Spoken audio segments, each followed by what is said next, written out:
And we're back with another episode of the Pop Culture Cosmos. It's Gerald Glassford coming right back at you here from Pop Culture Cosmos, Inside Sports Fantasy Football, Game Source, and of course the Lakers Fast Break. We truly appreciate you listening to all of our shows. And if you can, please give us that magical 5-star review wherever you get your podcasts. Plus, if you can share, subscribe today to get the latest notifications on when we go live on the air with the latest Pop Culture Cosmos, Inside Sports Fantasy Football, Lakers Fast Break. Just go ahead and check us out. Go ahead and like and subscribe. Vampires and Vitae, Wizards and Wine, all the great stuff that our good friends who are here on Friday, Melinda and Robbie Ross, go ahead and check out what they do as well. So yeah, if you can go ahead and support them and us, it is sincerely appreciated. And big shout out to all the radio stations playing us worldwide as well. It is always and immensely greatly appreciated when you go ahead and you play the Pop Culture Cosmos as well. But it wouldn't be a Pop Culture Cosmos without my good friend. He is the evil mastermind behind the Happy Hoarder. Go ahead and check out what he's doing today at happyhoardercollectibles.com. It is my good friend indeed. It is a man who is to be congratulated, I should say, for the 5th time, at least on something else with a happy bundle of joy. But when I asked him, I said, congratulations. He said, what for? He's got so many good things, I guess, happening. He's just a man rolling in good things. It is Josh the Great Peterson. Josh, great to have you here, my friend. Looking for an absolutely fantastic pop culture conversation today. You're on mute. Okay, I'm unmuted now. always happens for some reason. I just get so excited to talk. Yeah, I don't know. I was you caught me off guard there when you said congratulations. I was trying to remember, like, what did I do lately that was worth being? Oh, you did something. Yeah, absolutely. You did something. That's for sure. Got another bundle of joy on the way. Yeah, we are excited. Baby's due end of July, and that will probably be the last addition to the Peterson family. And as I said to you off screen, I believe you as much as I believe a pro wrestler like Sting coming up next month says it's his final match. I just go, don't care how you advertise it as a final match. 5 years down the line, 10 years down the line, let's see if he doesn't get the itch to come back one more time. Even Ric Flair, who said he had his final match, they had a whole bunch of hoopla and all that stuff, pay-per-view and all that stuff. Now he says he's getting it back, get the itch to come back into the ring once again. So, all right. Gathering of the greats, man. Yeah. Yeah. We'll see if I come out of retirement or not. Yeah. Well, if your wife comes by and just, upside the head with something, or one of your Happy Hoarder collectibles, one of your pops there throws it, then I'll know that isn't the case. But my friend. Right. Yes. Yeah, exactly. One of those pops you try to go ahead on whatnot you sell off every now and then. But once again, it is great to have you here, my friend. Please go ahead and check out and support Josh today at happyhoardercollectibles.com. He's got a ton of stuff going up there, and I'm sure something we're going to talk about here in a minute in regards to a success story on the box office front, even though there isn't much to talk about as far as success until next week, of course. We will go ahead and see if he has any pops coming up for that as well. But we're also facing the franchise and more. Looks like a good addition for us right here at the Pop Culture Cosmos. But my friend starts off with, let's go ahead with the box office first off, because I know we're going to go ahead in deep discussion on Dune like we did on the Friday show, Melinda and Robbie and I, in regards to Dune Part 2, getting all this hype. We're going to go ahead and we'll go and make some predictions here about how much it will do at the box office next time around here, coming up here in a bit. But in the midst of what's going to go on there and the pre-sales, I've already got my ticket for it. There was still a box office weekend. Bob Marley's One Love has now gone over $100 million worldwide. I think it is surprising many. It's not going to be a huge hit by any stretch of the imagination, but it's a movie that does have legs. A movie that did come out and basically dusted off the disaster known as Madam Web. And it's so funny because the articles attached to Madam Web are the ones that say, okay, whatever side franchises Sony had planned as far as Morbius and Madam Web, they've all bit the dust with their failures. But big shout out to also as well season 4, episode 1, or you said it was a combo episode of Demon Slayer, a show that's really, really still getting people out there, getting people interested. It is one of the top anime shows out there still being made today. It's provided a good concrete story and following. I know I caught the first 2 seasons with my daughter. Your thoughts on the number 2 movie at the box office this weekend? It's actually a limited release of Demon Slayer.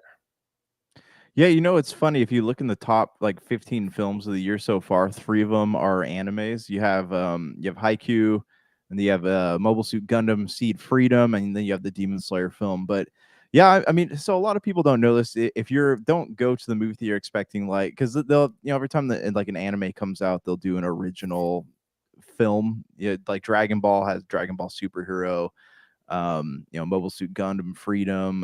There's a lot of others, like they're actual feature films, but the Demon Slayer movie is not a feature film. It's basically they have the last episode of the last season, which is I want to say it's like an hour and 20 minutes, and then they have the first episode of the new season, which is about 23 minutes. So it's kind of like you get to see, if you didn't catch up on the last season, you kind of get a recap of what happened, and then you have a brand new, never before seen episode at the end of it, which is cool because I don't think it drops in the state on Crunchyroll for another like 3 weeks. So you get to kind of get a taste of that early. But yeah, no, I'm excited to watch it because I think we're going tomorrow night to see it actually. So that's cool. Me and my girls are excited about that.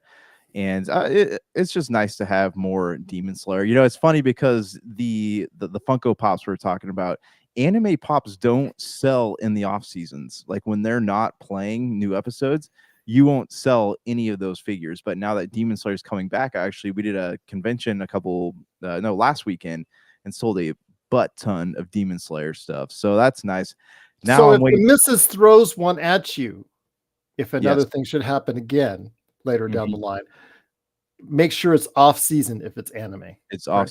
Exactly. Yeah. Because we got to sell that. If it hits me in the back of the head and it breaks the box, we can't sell that anymore. Okay, So fair enough. All right. I it's just good, want to make good sure. to know that. So now I'm just waiting for I can see no, not that one. The one over there. That's on clearance. Yeah, you can use that one. Yeah, throw one of those Star Wars ones at me. Nobody wants those, literally. But yeah, so it's cool. Now I'm just waiting for My Hero to come back because I can't even give those pops away right now. So yeah, Demon Slayer, kind of excited about it. I don't know how much money it'll make, but it's kind of cool to see that we're getting more and more, anime feature films in theaters because it's kind of it's been a big few years for Japanese animation. Absolutely has been, and it's becoming more and more respected. Just absolutely fantastic. In fact, Oscar nominated as well. More appreciation for the greats in this industry in the anime genre. You talked about Star Wars. They've leaned into Japanese anime as well in recent times as well. So yeah, more and more respect and love is given or is being given to the anime genre. It is now becoming less and less of a surprise. I knew that when I saw the posters come up and that it would be, being the season 4 episode and season 3, like you said, as far as basically combined into one movie length type showing was going to be playing in theaters. I knew it would have the short-term effect like that because it seems like every single time they're doing that, it is now no longer becoming a surprise for these anime hits that they're having. Yeah, and you can almost like when there's a new season coming out, you can expect a movie of some sort, whether it's a episode compilation or what. You can always just expect that to come out, which is cool.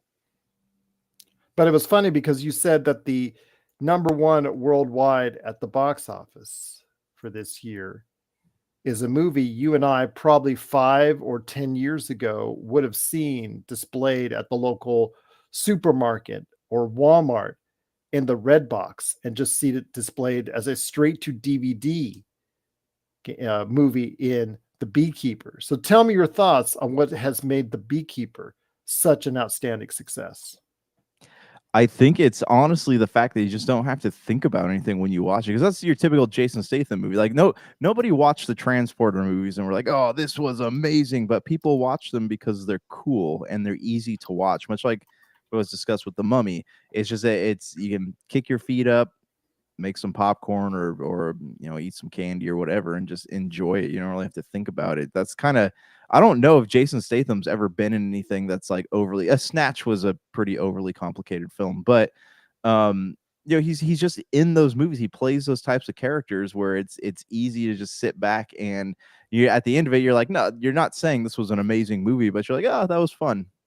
So I think that's where we're at with The Beekeeper, because and honestly, there's nothing good with, there's the re-release of Dune or whatever that's been out, but there's not really anything. Which they have not advertised at all, my friend. And No, no. wouldn't it have been great? Wouldn't it have been so smart if they were advertising a bundle of 1 and 2 on Wednesday or Thursday night to go ahead and do that on an IMAX screen? Wouldn't that have been an awesome thing? Yeah, I agree. They did that with Lord of the Rings. They did it with Harry Potter, and people paid to go see them too. So that would have been the smart thing to do. Warner Brothers made no mention that it was been on Netflix the past 3 months. You think they would be advertising, helping that first Dune Part 1, because we want to make sure you're getting the money for Dune Part 2. But again, before we get into really Dune Part 2 here, coming up here after the break, I just want to get back to this weird box office so far. When Night Swim, when a movie about a haunted pool, absolutely one of the worst ideas known to mankind for a movie that I've ever heard, it's still in the top 10 in box office worldwide this year. That tells you it's been a sluggish year so far at the box office. Oh, absolutely. But what's weird about Night Swim is it played on all of our like childhood fears. Anytime you go into a swimming pool as a kid, even as an adult, you have your swimming in the water, and even in the back of your mind, even the bravest soul thinks about something grabbing their foot at some point, yanking them under the water. So but we've always talked about this too, the versatility of horror films. People always want to watch a horror film no matter what it is. Those years I spent working in the movie theaters, I'd sit there in the box office, and probably 8 out of 10 tickets I sold were tickets to horror movies, things that people didn't even have any idea. They would show up and they say, what do you have playing? And they look at it and be like, oh, which one's a horror film? And they buy that ticket. So horror films are always going to do, decent no matter what. Before we head to the break, my friend, you mentioned the Borderlands movie coming out here in the not too distant future. Well, said coming soon. The first trailer dropped last week. As far as the Borderlands movie is concerned, tell me your thoughts as someone who really thoroughly enjoyed the Borderlands series and absolutely raved on this show for the original Borderlands game. And you've gone back and forth over the years on your like and sometimes dislike on the Borderlands movie games in succession, DLC after that, and all that stuff. The way it's expanded upon the Borderlands IP later on. Your thoughts on this initial trailer for Borderlands? I still don't even know how I feel about there being a movie. I watched the trailer, and the trailer it looks like a movie. It doesn't look amazing, but it doesn't look it looks like it could be funny. Like if I go in and completely cast aside all my background knowledge on the lore of Borderlands and just sit there and kind of just watch it for what it is, I could see myself being like, oh, all right, this could be okay. But also in the back of my mind, I'm still thinking like none of these characters really, there's not really any reason for all these characters to be hanging out together. Because like Roland, played by Kevin Hart, you have Lilith, who is played by Kate Blanchett. So them two are characters from the original game, and Claptrap is just there. But like Krieg the Psycho is a DLC character. Tiny Tina she's an NPC from who's just in it briefly in Borderlands 2, and then she has her DLC Tiny Tina's Tiny Tina Wonderlands, I think. Wonderland, right? that's what I'm looking for. Yeah, but anyways, it doesn't make, if I'm thinking, comparing it to the lore, it doesn't really make sense for all these What characters. about Tanis with Jamie Lee Curtis's character? Tanis, yeah. So I don't know, it just doesn't really make sense to me that all these characters are like hanging out together. But then again, with a movie like this, you would almost have to cast aside the lore to do something with it. So I don't know, man. I don't know. I'm on the fence. What, have you seen it? The trailer? What are your I thoughts? have seen the trailer. They all are. I guess the style is, you know what, we're gonna save the universe or save this planet or whatever. Get all these different gun variations, just like the game. Get some loot. I guess there's supposed to be some loot at the end of all this instead of just getting random loot boxes all over the place like you would normally would. Um, I guess there's more of a. It's supposed to have this Guardians of the Galaxy vibe. They Yes. played music that they accompanied with that would emote that type of GOTG theme.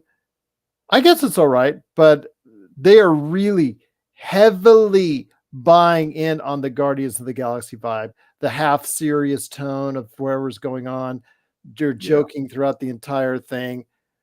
I really think that it wants to desperately be as close to a Guardians of the Galaxy clone as possible. It's just coming off as such at this point, Oh, absolutely. Yeah, definitely. which may be a good thing, but I'm not so sure right now. Yeah, yeah. I mean, I was feeling the same thing when I watched it. So, and yeah, maybe it'll work. This is one of those films that could either do good things for the game to film adaptations, or it could really kind of decimate the progress made thus far. So that's it's a wild card. We'll see what happens, but it is Borderlands. If you have any thoughts on that, or also as well, what's going on at the box office in the days before what we hope is a great showing for Dune Part 2, let us know your thoughts. Popculturecosmos at yahoo.com. Well, my friend, it is Dune Part 2 coming up this time later this week. And again, the Dune 1 2021 re-release, that is only being shown around the world. It's not being shown in the US. Again, I think it's a missed opportunity. All the stuff that Warner Brothers could have done to set this movie up better, they failed to do so. They had extra time. They gave themselves, because of the strike, 6 extra months to go ahead and get this thing set up. It is going to succeed because of the hype. You talk about critics culture, my friend. I know you don't like critic culture. In this case, because on YouTube and all over, everybody is absolutely praising this film, putting this in the category of Empire Strikes Back and Lord of the Rings Two Towers as one of the greatest sequels of all time already. Because so many are doing that, it's got an 80 on Metacritic, really strong scores. I think that is going to be the reason why people are going to go out and check it out in the theaters this weekend. Yeah, definitely. It is.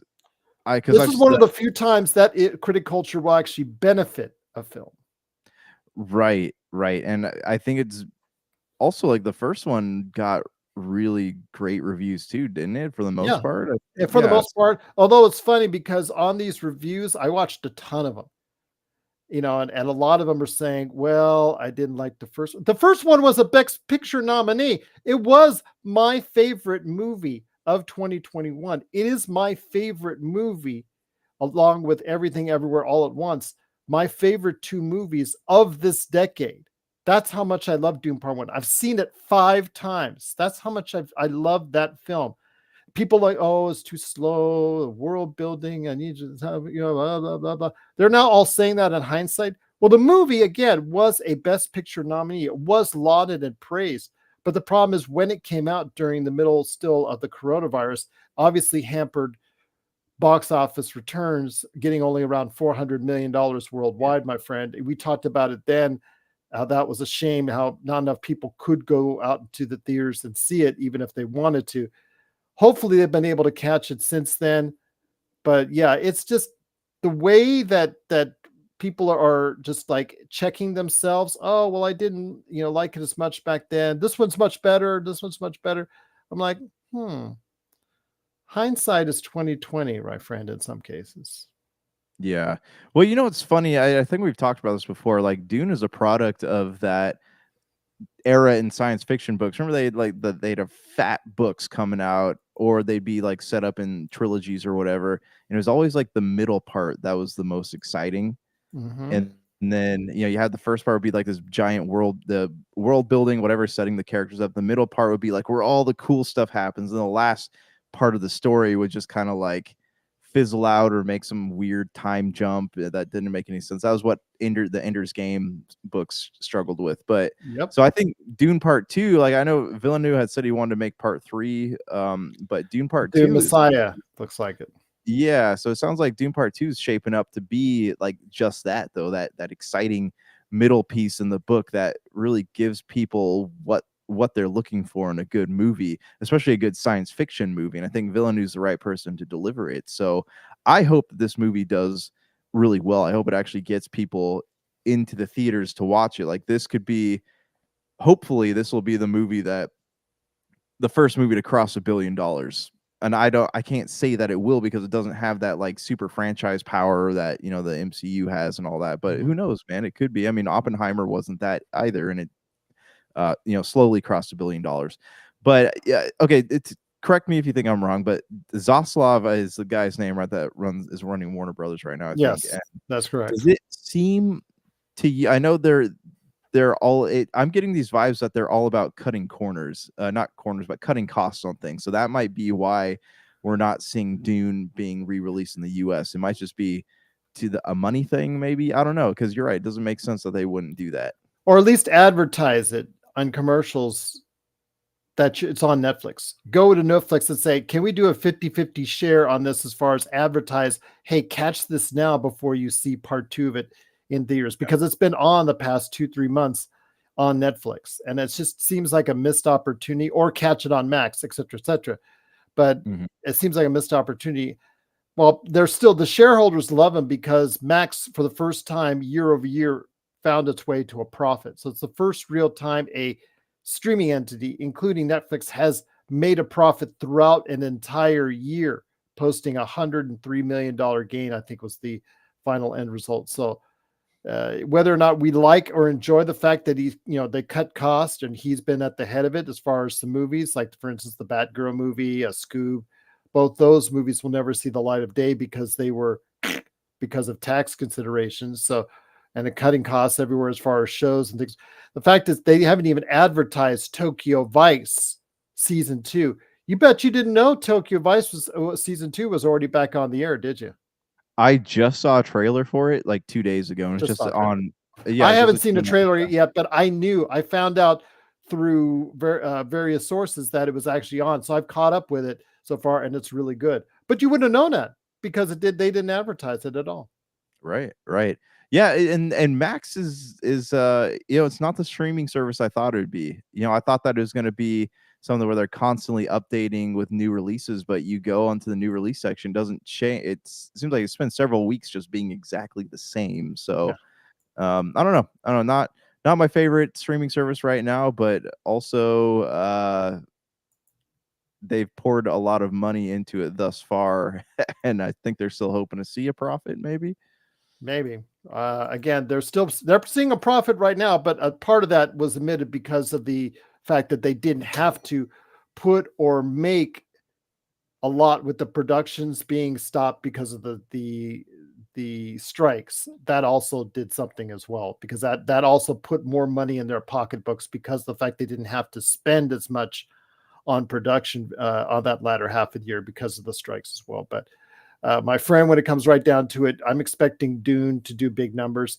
I can't guarantee a billion. I am hoping for $1 billion, just because the fact we will get more Dune, and we will get it as a priority for Dune Messiah to come out, as far as or just basically more Denis Villeneuve as far as a visionary in the sci-fi universe, to be able to continue to do what he wants if this movie is a success. Do you think that, I know we like dream project for him would be to complete the Blade Runner trilogy that he was that they started out with. Do you think that there are any other like sci-fi books that he'd be good at adapting? Mass Effect. Oh, Did I that's say that line? right. Did I say that out loud? Mass Effect. Yeah. Yeah, I definitely agree Mass Effect would be good. Just think in his hands. What would that be like? Oh Just my think. gosh, it'd be just the most beautiful film we've ever seen. Absolutely. Because if you've taken a look at some of the reviews, the visual effects are supposed to be outstanding in this film. If you get a chance, I'm only be able to see it on the XD the first time out. I do plan on seeing it again in IMAX if I enjoy my first time around. Please watch it on the biggest screen possible. It is Dune Part 2. Please go ahead and make sure you do popculturecosmos at yahoo.com and let us know your thoughts. I hopefully will be able to get Josh's, Melinda, and Robbie's thoughts in the coming days once Dune Part 2 is released to hear their thoughts on how the movie, and I will give a full review on this very show next week to tell you exactly how good Dune Part 2. Plus, we'll give you some early box office numbers as well. But yeah, just looking forward to, my friend, because I think for me, this is the biggest, most anticipated movie of the year. For me, I know people would point to Deadpool and Wolverine, but right now there's only two movies on this entire calendar this year that I'm looking forward to, and that's the Dune Part 2 and Deadpool and Wolverine, my friend. It really is not shaping up so far as a movie year to remember. Yeah, I was just actually just Googled like what movies are coming out. It doesn't really look like there is a whole ton of things coming out that are that look that intriguing. That's the problem, my friend. But I'm looking forward to hearing your thoughts on Dune Part 2, plus everyone else's out there as well.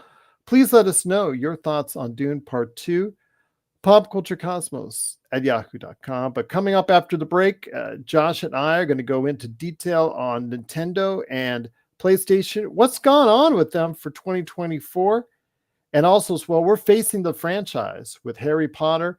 We're going to focus in on Harry Potter a little bit more coming up here after the break. This is, of course, for everybody out there around the world, watching and listening out there, this is the Pop Culture Cosmos. It is Gerald Glassford. Thanks so much for watching and listening. It's the Pop Culture Cosmos along with Josh the Great Peterson. Before we get into our conversation on Nintendo and PlayStation in 2024, Josh, what's going on at the happyhoardercollectibles.com? I actually the website is not working right now, so don't freak out if you can't buy anything. I got to do some updating, and we did a convention. Like, I don't know if I told anyone this, but we like almost bit the dust a while back, and it's not due to the Happy Hoarder not being successful. It's just due to we had some family costs that we had to pull some money out of the Happy Hoarder to handle. But we're back on our feet. We're going back. Everything should be fine. That is here. until you've got another kid coming on the way. Oh, I know. Hopefully Happy Hoarder will be fully functional machine by then. Anyways, we did a convention last weekend in Belton, Texas called Anime Sunica. I think that was the name of it. Really cool. The lady that did the theme song for season 2 of Demon Slayer was there, so that was fun. But yeah, we did pretty well. We got a Comic-Con at the local zoo coming up, which is gonna be cool, and that's on the day of the solar eclipse or the weekend before the solar eclipse. So if you're in Texas, you're one of those people migrating out there, step by to see this happen. Stop by the Cameron Park Zoo that weekend. We'll be out there with our tent set up and selling some goods. But it's just keep checking back the old Facebook and social media for more information. And the website will be up soon, I promise you, and we will have some amazing things up there. And that'll be happyhoardercollectibles.com. So hopefully everybody will go ahead and give it a shot once he gets it back up and running. Go ahead, take a look. And you also, are you planning any more whatnots anytime soon? Whatnot auctions? Yeah. Right now I'm kind of going through my inventory. There are certain like Funko Pops before I put them on Whatnot. I have to wait, a few months to do it because that's the stipulations that come from the distributors. So yes, I will be doing some more. Probably next week I will do a Whatnot stream. So yeah, I'll make sure I post the links on our page, and I'll put a link up on the Pop Culture Cosmos Facebook page too. Oh, awesome, my friend. I'm always looking forward to it. Again, when he gets it up and running, Happy Hoarder Collectibles. Yes, www.happyhoardercollectibles.com. Yeah. Absolutely. Once he gets that site up and going, Happy Hoarder Collectibles. Also, as well, the Happy Hoarder on Facebook, Happy Hoarder on social media, and of course on Whatnot as well. But my friend, always great to chat with you here. But I wanted to ask you this, being you and I, the avid gamers. It's funny because I finally got around. I love Games Pass. I'm sorry, I'm an unabashed fans of Y Games Pass. I'm just about ready to finish. Well, just I'm just gonna say I was about ready to finish Rise of the Tomb Raider, Okay. and I was able to get that, via the cloud. I didn't have to install it once on my hard drive, and I'm almost ready to go ahead and finish it up. I like it. I like the service. I think I have nothing but great things about to say about it. But you wanted to say something, my friend, before we get into Oh, Nintendo PlayStation. yeah, sorry, you're I thought you were about to say that you're about to finish playing Bluey, and I was like, "Dude, I just played that game this weekend, I finished That's it." funny. I think But I'll leave Bluey to you and the kids, then, my friend.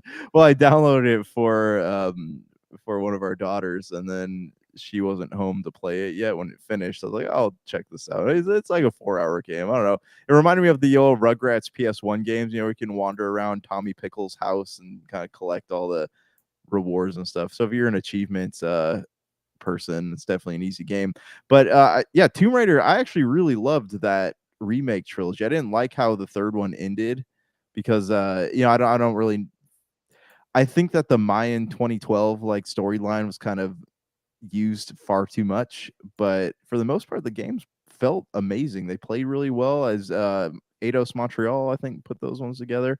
Mm. But yeah, they were great. Did you so you played what did you so sorry, you played the Tomb Raider remake and you played Rise of the Tomb Raider, you said? Yes, this is the Are, second one I played. So yes, are you gonna do absolutely. Shadow of the Tomb Raider next?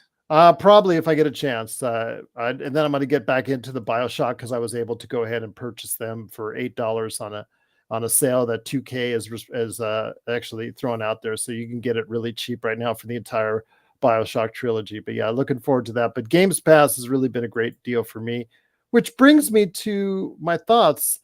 This is the year, my friend. Xbox, if they were smart, you talk about the I guess the ability to take advantage of a certain marketplace. Sony with PlayStation, after the announcement a couple weeks ago, that was mentioned that Sony will not have any first party major AAA releases this year, or at least as far as sequels or anything of that nature. All the big games that you know are needing a sequel, they're not going to be able to bring it out this year.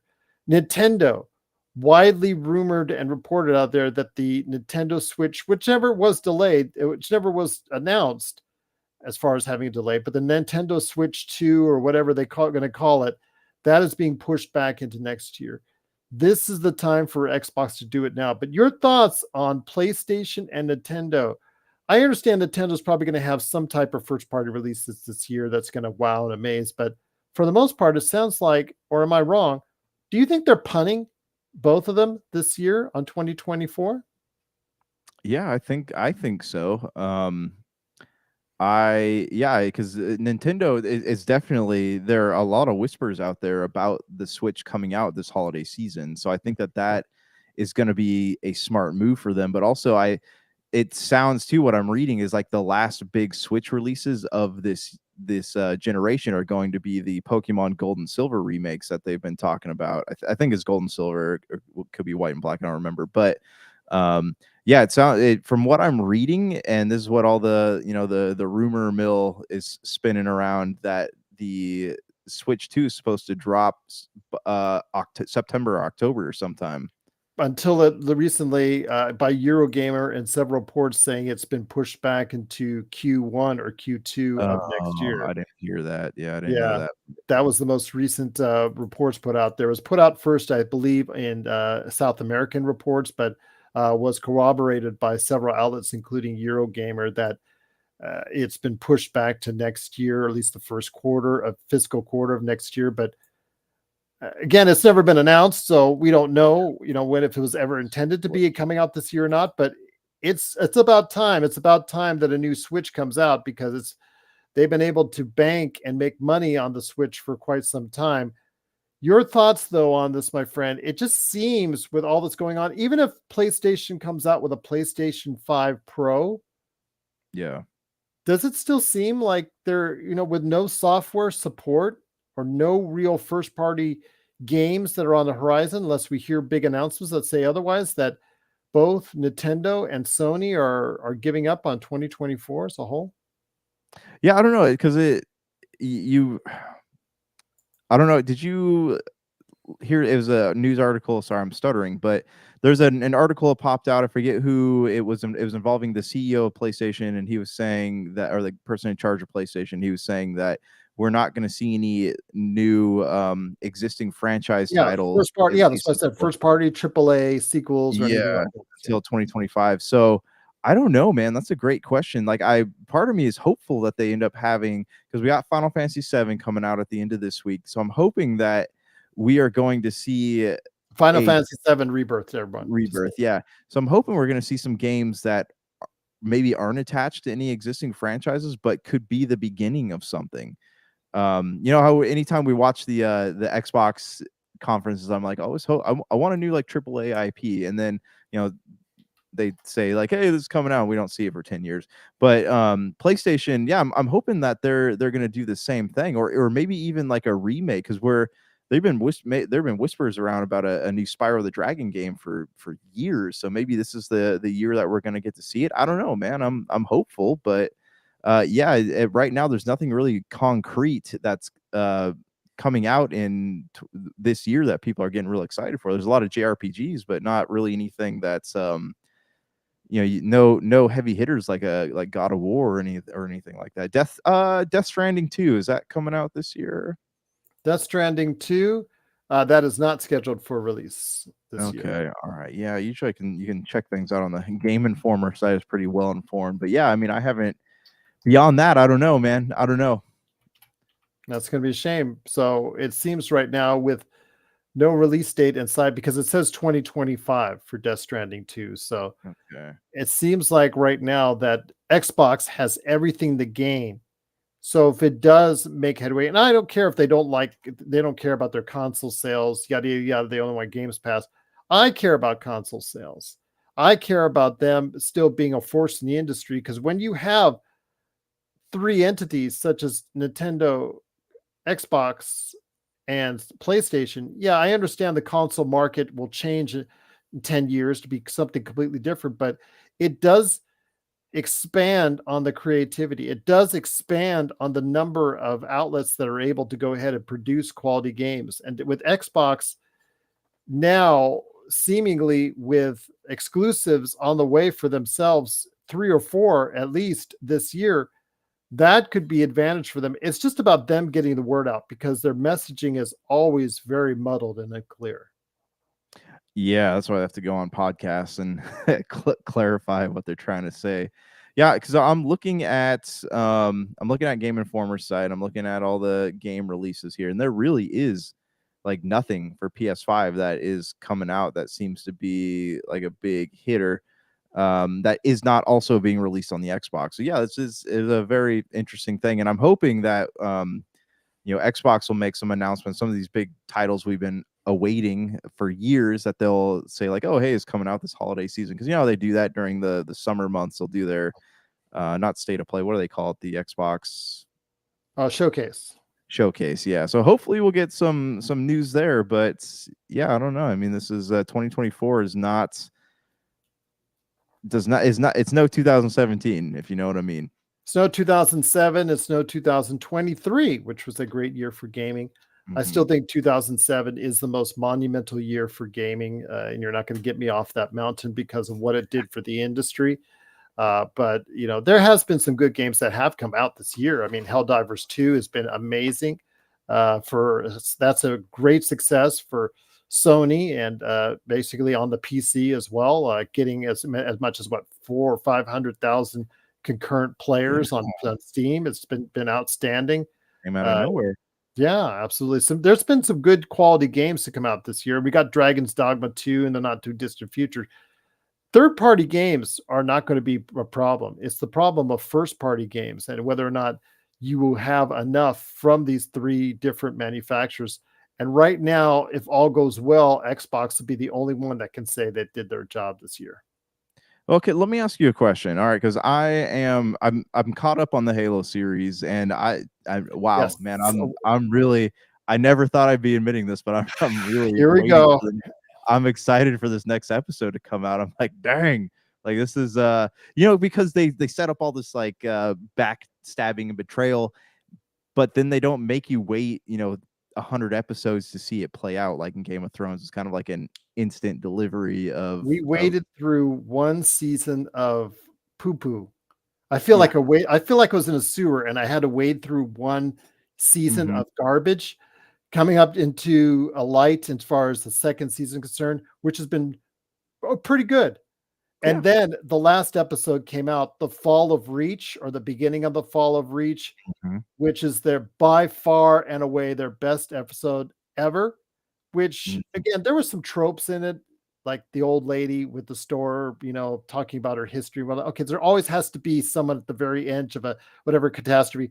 I'm going to stay with my stuff or stay here because it's tradition. It's what's going to live on. Blah blah blah blah blah. Okay, well, if they glass the planet, nothing lives on, lady. Sorry, I hate to tell you, but there were other things, other tropes in there that I did like. But again, the action and the look and feel was something they have never done before in that series. And again, I can't believe we are actually praising the work of Halo for once and for all. Right, after how much we bagged on this show last year or the year before that. That was, yeah, this is One completely of the worst shows of 2022, I think we called it. Mhm. Oh, absolutely, absolutely. So, back to my other question though, He still doesn't have his helmet on. In he fact, still he doesn't doesn't even have have a a suit right now. but it's Spoiler, funny because like, I'm, like, you're getting used to it.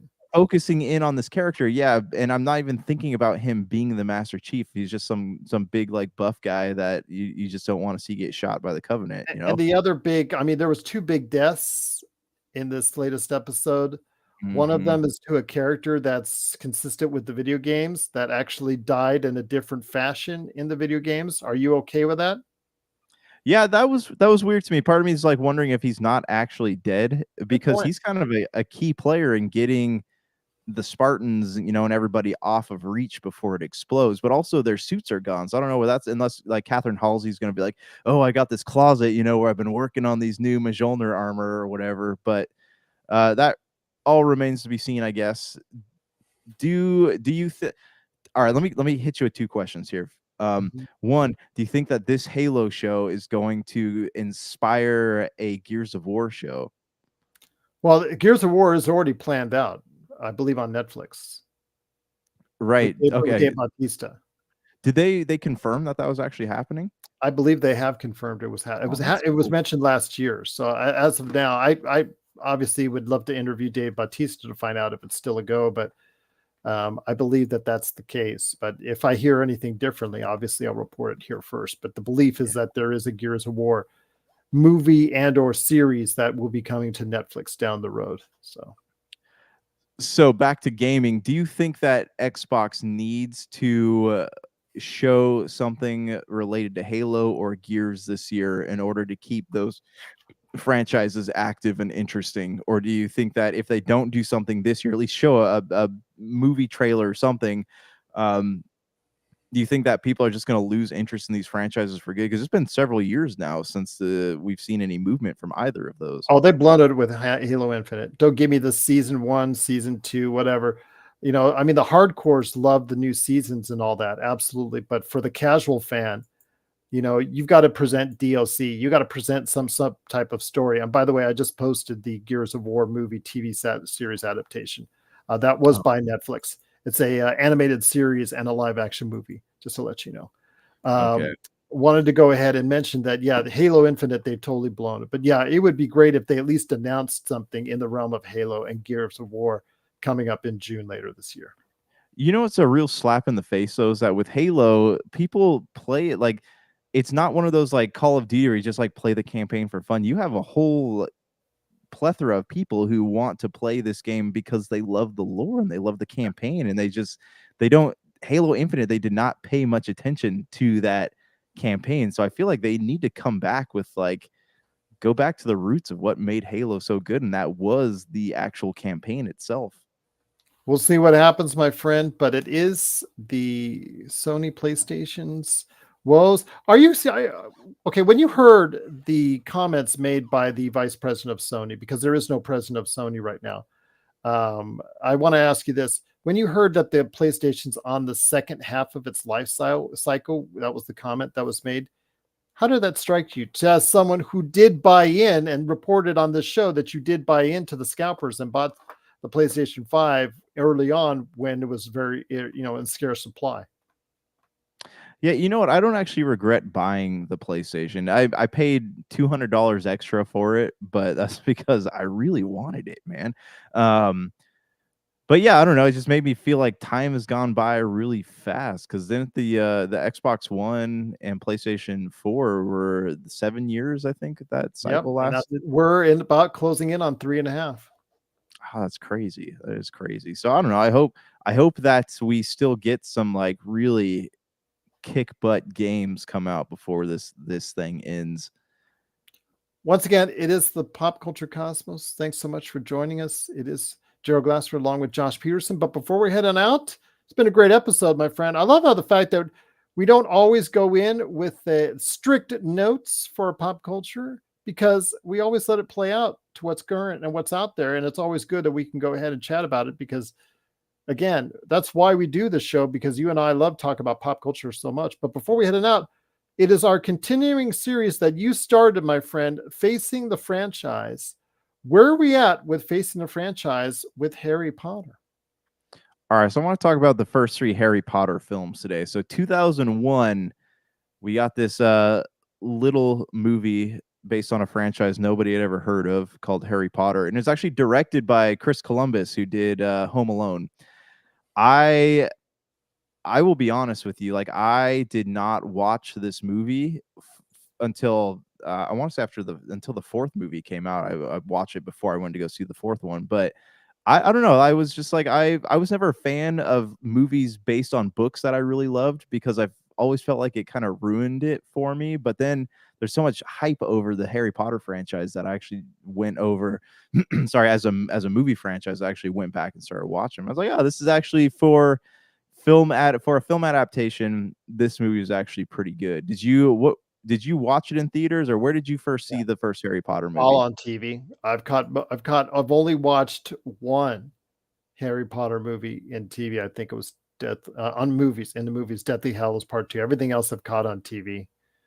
Okay. So Did you have any after history with the books before that? No, my wife did. My wife is a Harry Potter head, but I'm not. She watched the books, and we went to go see one of them in the theaters. But for the most part, I have spent most of my time watching it and enjoying it with her on a casual basis, because I'm not a huge fan. But my kids are. My kids have enjoyed Harry Potter, so that's how really we all got into it, was watching it watching the movies all on television, on various formats throughout the years. Yeah.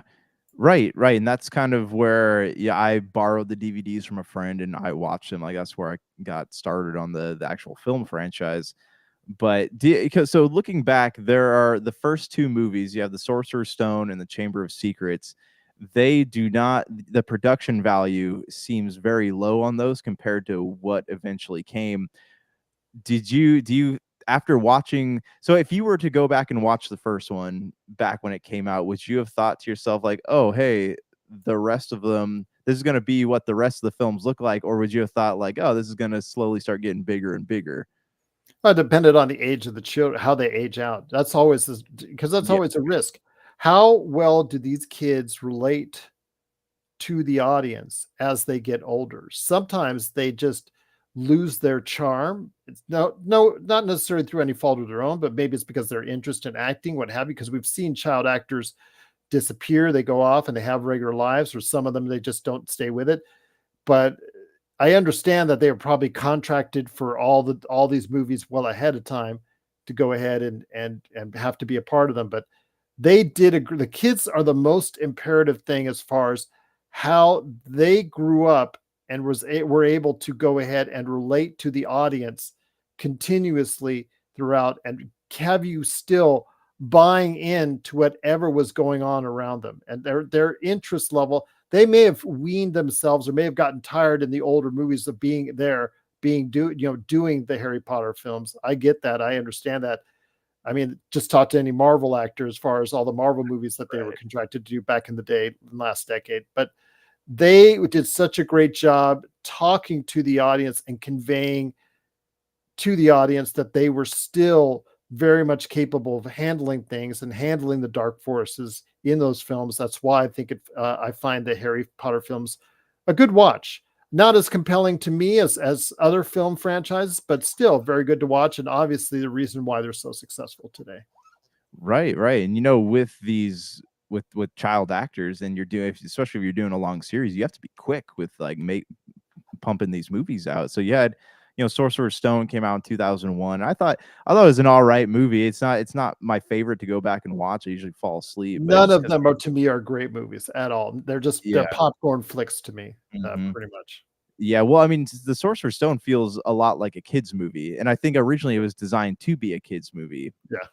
And then same thing with Chamber of Secrets is weird because you can see definite growth there with the actors themselves. So I'm wondering if I don't know who directed the second one. I think it might have been Chris Columbus still, but I'm wondering if the producers saw how much they grew between 2001 and 2002, and they're like, oh man, we really got to finish cranking these movies out, or else these kids are going to be like, in their 40s by the time we're done, with the last Harry Potter film. So you can see I always wondered, like, when you start cranking these movies out, do you take the quality away? But having read the books, like Sorcerer's Stone was pretty spot on.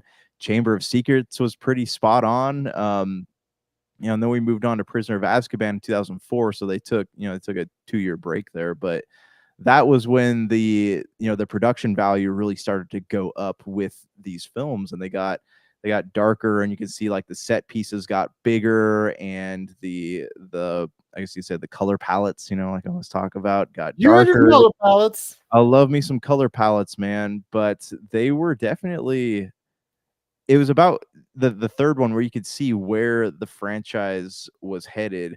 But what they started introducing characters like Sirius Black in the end of this one. So what do you, out of the first three, do you have a favorite? Like, is there one you prefer to watch over the others? Not really for me because I just don't have an attachment to it. I don't have a commitment from it. Even Mhm. when we go to Harry Potter Land at Universal Studios, either LA or Florida, I just don't. I see everybody else and the enjoyment they get and the wonderment that they get, and it makes me happy to be around that. But Yeah. for me, it's just like not if I was at Mass Effect Land right behind me, let's say, Right. or Lord of the Rings. If Lord of the Rings they ever did the same kind of treatment for Lord of the Rings, I'm stoked, man. I'm all in. Count me Mhm. all in because of what the movies did for me. I found a connection there that I rarely have with any other films. Although check with me this time next week. I may have that kind of attachment next week with Dune Part 2. But yeah, it just absolutely, I never found the connection with it. It's great for me to see because my wife and my kids enjoy it so much. As I said before, whether I like or dislike a film, I just appreciate it. And I'm so happy when somebody else enjoys an entertainment medium of some type, even if I like or dislike it, or I don't love it or love it as much as you do. I just happy that you find enjoyment out of it as a friend. And it just, that's because that's what entertainment is supposed to Oh, be yeah. all about. Yeah, yeah, it is. And it's funny because Lord of the Rings came out around the same time, as the Harry Potter movies were getting big. And just like right out the gates with the Lord of the Rings, though, like they went big, right? It was like a go big or go home, and they went big. Whereas with the Harry Potter films, it took them a couple movies to find their footing before they're fully able to immerse people in this world. But even still, man, even the first two Harry Potter movies that were, obviously designed to be more like childish, I think they did a good job of transporting you to that world and making you feel kind of what these kids were feeling, and giving you making Hogwarts feel like home. I think they did an amazing job with that. Well, my friend, again, when it comes right down to it, Harry Potter series will be outstandingly remembered as one of the great movie IPs of all time. Absolute. The franchise itself has been fantastic. But we talked about David Zaslav earlier in the show, the head of Warner Brothers, as far as all that with of course, Max Channel and all that, who has talked about and is going to and said that the Harry Potter series will return, the Harry Potter IP will return as a TV series in 2026. Your thoughts on that? Any kind of misgivings or anything like that? It does not appear to be Harry Potter coming out of the minivan, like I told you, like I wanted to see him fighting the forces of evil after soccer practice. Looks like it's going to be a reboot or refresh of some kind. Yeah. That part I'm not sure I'm in love with so soon after the original. Yeah, you know what's funny about this? So if you ever watch the extended cuts of the first two Harry Potter movies, I forget which one it is, but they talk about like how Daniel Radcliffe got cast into that role. And originally his parents, I think they were friends with the producers and they didn't want their son Radcliffe to be a part of it, but they just brought him on set to like kind of see what's going on. But I guess they finally convinced him to let him do it, and that changed his life. So they interviewed Daniel Radcliffe about this movie after they announced like 2026 it was coming out, and he's like, they're asking if he's going to be a part of it. And he goes, no, it doesn't make sense because people already associate him with Harry Potter. So if he were in the show, it kind of removed focus from the new kid they have playing Harry Potter. But I did like that he said, in a few months, there's going to be a lucky 10-year-old boy out there whose life is going to change forever. And I'm sitting there thinking like, that's, a nice little passing down of the torch. But looking at this series, it is there's a lot of ways it could go right and a lot of ways that it could go wrong. They're saying it's going to be faithful to the book, so the movies are pretty faithful to the books, but there's details left out, like there's extended storylines that were left out just because you don't have time. You only have 2 hours to tell a story in a movie, but with a show I think they really have time to elaborate on the characters. Which is I don't know, which I don't think is a bad thing. No, not a bad thing at all, my friend. So we'll see how it shapes out, and I know we'll talk about it here when it comes out 2026. I know it's still a long ways away, but we'll see what happens as the Harry Potter IP gets revived once again. But your thoughts on the Harry Potter franchise? Are you a Potterhead because the movies or the books? We want to hear your thoughts. popculturecosmos@yahoo.com. Well, my friend, it's been a great episode, but any last thoughts before we head on out? Play the Bluey video game. If you're bored and you need someone to play, the Bluey video game is I don't know, it's an entertaining few hours for me. Xbox Games Pass, my friend. There you go. Free 99. Free 99 indeed. So for Josh the Great Peterson, it's Gerald Glassford. Thanks again for watching and listening. It's truly appreciated. It's another beautiful day in paradise right here in the Pop Culture Cosmos. We thank you for listening. And here's hoping you have yourself a great